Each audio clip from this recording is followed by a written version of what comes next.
प्रशांत नलवड़े सातारा, इनका सवाल है कि अखिल भारतीय अंधश्रद्धा निर्मूलन समिति का कार्यकर्ता बनने के बाद यूपीएससी एमपीएससी एग्जाम में इसका कोई फायदा मिलता है? मुझे आपका सवाल ही समझ में नहीं आया। फिर भी जो उसका मतलब मैं निकालने की कोशिश कर रहा हूं उसके आधार पर मैं जवाब देता हूं। अंधश्रद्धा निर्मूलन समिति का काम कोई एग्जाम पास करने का तो काम है नहीं।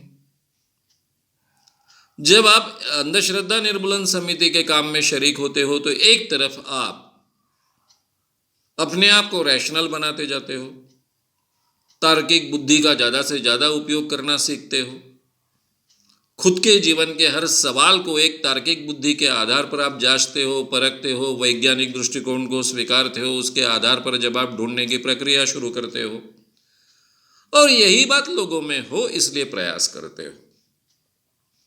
लोगों के अंधविश्वास दूर करते करते उनको रैशनल बनाने की कोशिश करते हो, उनकी भी तार्किक विचार करने की क्षमता और प्रक्रिया शुरू हो, ये हम देखते हैं। तो उनको भी एक तार्किक विचार करने के लिए हम प्रवृत्त करते हैं, उनमें सहायक बनते हैं और अंधविश्वास के कारण उनके जीवन में जो नुकसान होता है वो बचाने की कोशिश करते हैं। तो अंधश्रद्धा निर्मूलन का कार्यकर्ता बनने का मतलब ये होता है। अब इसका यूपीएससी और एमपीएससी एग्जाम में फायदा क्या मिल सकता है? अंधविश्वास का काम करते वक्त सबसे बड़ी बात अगर इंसान को कोई प्राप्त होती है तो उसका आत्मविश्वास ट्रिमेंडस बढ़ता है। जिस व्यक्ति में आत्मविश्वास की कमी है वो अंधश्रद्धा निर्मूलन का काम कर ही नहीं सकता है। यहां दो प्रकार का आत्मविश्वास होता है। एक तो पहला आत्मविश्वास होता है कि मैं जो विचार करता हूं, जिस विचार को मानता हूं उसके सत्य के प्रति 100% आत्मविश्वास, मन में कोई संदेह नहीं, पूरी तरह से तार्किक विचार करने की और स्वीकारने की क्षमता।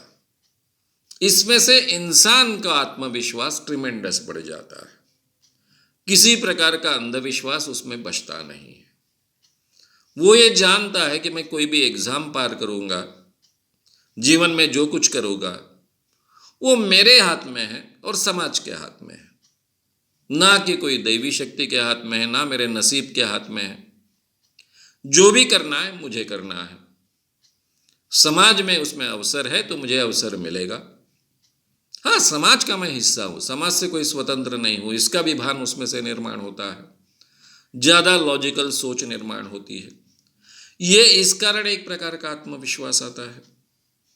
दूसरा आत्मविश्वास आता है कि उसकी पूरी तरह से सोच ही तार्किक होने के बाद में अपने ज्ञान के प्रति उसका आत्मविश्वास होता है। लोगों को जो समझाता है, लोगों में जो प्रबोधन का काम करने लगता है, उसके कारण उसमें एक बहुत अच्छे ढंग से आर्ग्यूमेंट करने की क्षमता भी निर्माण होती है। उसका भी एक आत्मविश्वास उसमें आता है। यानी अंदर बाहर से एक आत्मविश्वास से ओतप्रोत भरा हुआ इंसान बनते जाता है। अब स्टडी का जो हिस्सा है इस एग्जाम में, यूपीएससी के एग्जाम्स में, एमपीएससी के एग्जाम्स में, उसके लिए तो अभ्यास ही करना पड़ेगा, आपको नॉलेज ही प्राप्त करना पड़ेगा। लेकिन इस नॉलेज को तार्किक ढंग से रखने की क्षमता, बोलने में रखने की क्षमता, ये क्षमता के क्षेत्र में ये आत्मविश्वास बहुत बड़े पैमाने पर काम करता है, रोल निभाता है।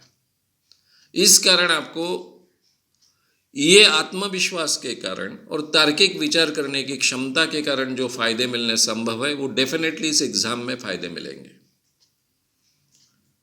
आप इन एग्जाम्स में जो डायरेक्ट इंटरव्यूज होते हैं, उस इंटरव्यूज में जो आप जिस आत्मविश्वास के साथ पेश हो सकते हो उसका डेफिनेटली फायदा मिलेगा।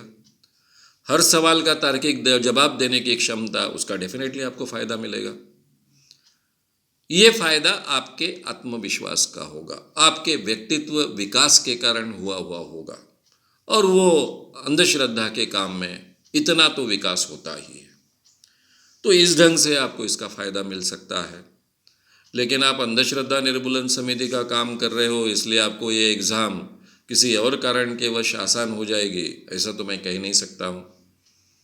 लेकिन व्यक्तित्व में बदलाव आने के कारण जो फ़ायदे मिलने संभव है वो फ़ायदे तो डेफिनेटली आपको मिल सकते हैं।